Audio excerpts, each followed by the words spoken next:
Bien, dans la partie 2, on nous demande de déterminer les équations cartésiennes de la droite D'', qui s'appuient sur ces deux droites et qui passent par le point 1, 1. Alors, comment est-ce qu'il faut réfléchir ici? Si elles s'appuient sur ces deux droites-là, ça veut dire que je dois extraire les vecteurs directeurs. Donc en fait, je vais venir extraire les vecteurs directeurs, et ensuite, grâce à ce point-là, je vais pouvoir compléter mon équation cartésienne. Alors, je m'explique. Une équation cartésienne, ça ressemble à ça. X moins xa sur a égale à y moins y a sur b, on va dire, et est égal à z moins za sur c, avec a, b, c qui étaient les coordonnées du vecteur directeur, et enfin xa, ya, za qui sont en fait les coordonnées d'un point qui appartient. Donc là, ce qu'on m'a donné en fait, ce point 1, 1, c'est xa, ya, za. Qu'est-ce qu'il me faut maintenant pour compléter mon équation cartésienne? Il me faut le vecteur directeur. Alors, il y a deux méthodes pour extraire le vecteur directeur d'une droite. Soit j'écris sous forme d'équation paramétrique, soit j'écris sous forme d'équation cartésienne. Alors ici, j'ai x est égal à 0. Quand vous avez une variable qui vaut 0, alors automatiquement, il faut passer par des équations paramétriques. Et je vais vous montrer un instant pourquoi. Alors, x égale 0. En fait, je peux l'écrire comme x est égal à 0 plus lambda fois 0. 0 fois lambda, ça fait 0, donc 0 plus 0, ça fait bien 0. Là où ça va être ensuite intéressant, comme Ronaldo l'expliquait la dernière fois, vous allez poser qu'une des variables est égale à lambda. C'est la démarche, c'est comme ça qu'on fait. Il n'y a pas entre guillemets de logique, c'est vraiment une recette de cuisine. Donc par exemple, vous posez y est égal à lambda. Voilà, c'est la méthode qui le veut. Quand vous dites que y est égal à lambda, en fait vous dites que c'est égal à 0 plus lambda fois 1. À nouveau, je le mets bien sous la forme d'équation paramétrique pour extraire après le vecteur directeur. Du coup, z, je sais que c'est moins 2y plus 1. Donc z, c'est moins 2 fois y plus 1. Voilà, donc ça, ce sont mes équations paramétriques. Alors ça, je peux le réécrire différemment. Hein. C'est 1 plus lambda fois moins 2. Comme ça me permet déjà de déduire ici le vecteur directeur. En fait, c'est ce qui est après lambda. Donc ici, le vecteur directeur, c'est 0, 1, moins 2.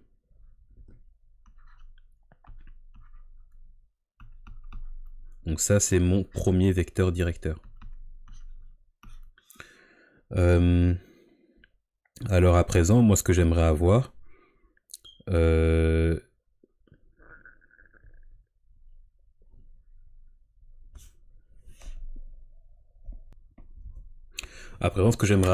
le vecteur directeur de la droite D'.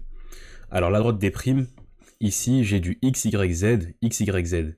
Donc passer par un système d'équations paramétriques, c'est pas impossible, mais c'est vachement compliqué. Quand vous avez les trois variables, moi je vous conseille de passer par des équations cartésiennes. C'est beaucoup plus simple.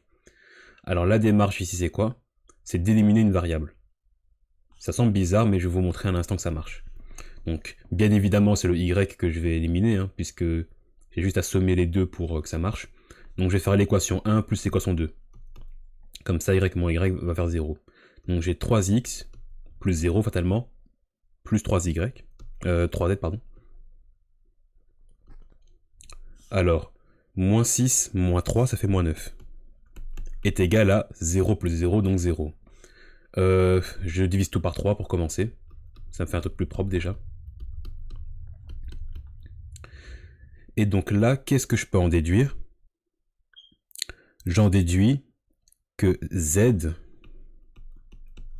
c'est égal à donc moins x plus 3, donc 3 moins x. Donc en fait, j'ai éliminé le y. Pourquoi? Pour pouvoir exprimer z en fonction de x. Vous voyez un peu? Alors, à présent que j'ai fait ça,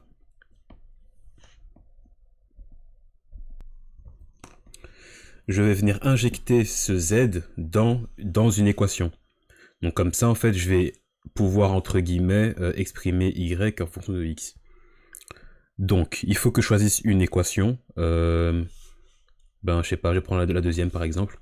Donc en fait, je vais réexprimer cette équation. Sauf que à la place du z, je mets 3 moins x. Donc le plus z devient 3 moins x. Moins 3 égale 0. Alors, pourquoi est-ce que j'ai fait ça? Parce que ça me permet d'écrire. Donc ici, j'ai 2x moins x, ça fait x. Donc x moins y égale 0. Donc x égale à y. Donc vous voyez un peu l'idée. J'ai supprimé la variable y pour exprimer z en fonction de x. J'ai pris ce z là, je l'ai injecté dans une équation. En fait, z il disparaît, hein, donc il me reste quoi? Y et x. Et maintenant, l'idée, ça va être de lier toutes ces équations-là. Donc je vais devoir les lier d'une manière ou d'une autre. Donc en fait, qu'est-ce que j'ai? J'ai x est égal à y, et j'ai x est égal à 3 moins z.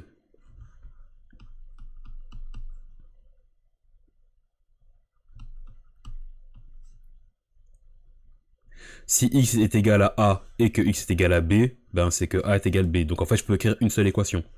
X, je vous dis que c'est égal à y, mais c'est aussi égal à 3 moins z. Donc vous voyez un peu la démarche, hein. Vous reverrez la vidéo, mais en fait l'idée c'était d'avoir une équation qui lie les trois. Maintenant je dois la mettre sous cette forme-là, pour pouvoir déduire le vecteur directeur. Alors comment est-ce que je vais faire ça? Je veux avoir x moins xa sur a. En fait j'ai quoi? J'ai x moins 0 sur 1 est égal à y. En fait j'ai y moins 0 sur 1. Là j'ai 3 moins z. Alors ce que je vais faire, c'est que je vais dire que a moins b, ça revient à dire b moins a divisé par moins 1. Vous ferez le test si vous voulez, mais si vous divisez ou que vous multipliez un nombre par moins 1, en fait, vous avez juste à inverser. Je vous laisse faire le test si vous n'êtes pas convaincu. Donc en fait, 3 moins z, je vais le mettre sous la forme de z moins quelque chose. Donc je dois inverser le z et le 3, et du coup, je dois soit multiplier, soit diviser par moins 1. Et voilà, j'ai mon vecteur directeur. Mon vecteur directeur de la droite des primes, c'est 1, 1, moins 1.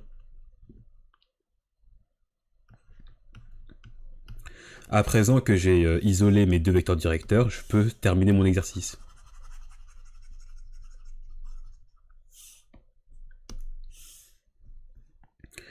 Alors, on me dit qu'elle s'appuie sur ces deux droites et on me donne un point par lequel elle passe.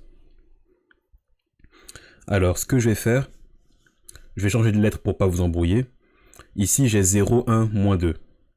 Donc en fait, ce que je peux écrire, c'est que 0 fois A plus 1 fois B moins 2 fois C est égal à 0. À nouveau, c'est une espèce de procédure, il y a une logique, hein, mais bon voilà. Ici, je vais faire la même chose avec 1, 1, moins 1. Donc je prends vraiment le vecteur directeur ici.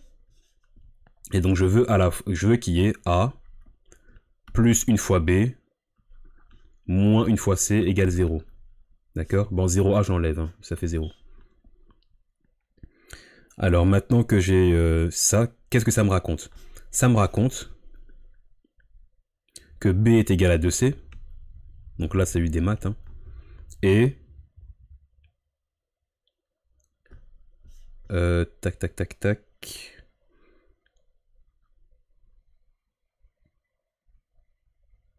En fait, ce que je vais faire, c'est que voilà. Et ensuite, c'est un peu comme ce que j'ai fait ici. Donc maintenant que j'ai isolé B égale 2C, qu'est-ce que je fais? Je le réinjecte dans l'autre équation, vous voyez? Donc cette équation-là me dit B égale 2C. Je la réinjecte ici. C'est exactement ce qu'on fait depuis le début. Ici, cette équation-là me dit Z égale 3 moins X. Je l'ai réinjecté ici. Donc c'est exactement la même démarche en boucle. Donc B égale à 2C. Donc, enfin, ici, excusez-moi, hop. Donc A plus 2C moins C égale 0. Autrement dit, A plus C égale 0. Autrement dit, A est égal à moins C.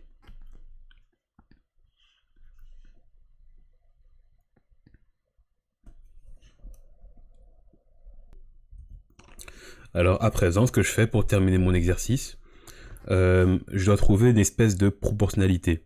En fait, ici, ce vecteur directeur ici, je peux directement le trouver. Alors comment je fais? Je vais tout réexprimer en fonction de C. Donc en fait, si C, je dis que c'est ma référence, pourquoi je prends C? Parce que C est dans les deux équations, bien évidemment. Sinon, ce serait une autre lettre. C, je dis que c'est ma référence. Donc C, je le mets à 1. Si je dois réexprimer A en fonction de C, je vois que A, c'est moins ma référence, donc c'est moins 1. Et je vois que B, c'est 2 fois ma référence, donc c'est 2. Ça marche parce que j'ai posé que C, c'était ma référence, donc ça valait 1. Si vous prenez une autre lettre, fatalement, ce sera différent. Donc ceci, c'est le vecteur directeur de ma droite. Et qu'est-ce que j'ai? J'ai un point qui appartient. Donc avec ces deux choses-là, je peux terminer mon exercice en disant que l'équation cartésienne, c'est x moins un point qui appartient, donc moins 1 sur moins 1, est égal à y moins un point qui appartient, donc 1 sur 2, égale z moins un point qui appartient sur 1. Voilà, j'ai trouvé l'équation cartésienne. C'est tout le temps la même chose. Quand vous avez deux équations, vous éliminez une variable pour exprimer l'une en fonction de l'autre. Vous réinjectez dans la deuxième équation, vous exprimez l'autre en fonction de l'une là. Et après, vous vous arrangez pour écrire un truc comme ça, quoi. Donc ça, c'est un peu au cas par cas. Et c'est le même principe ici. Hein. J'ai isolé. Bon, ici, j'avais déjà le A qui partait, donc ça m'arrangeait. Sinon, je l'aurais éliminé grâce à une combinaison linéaire.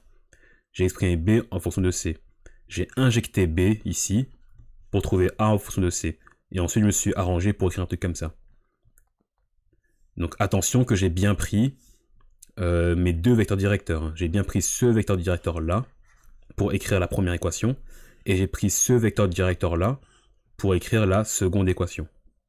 Voilà, j'espère que c'était clair.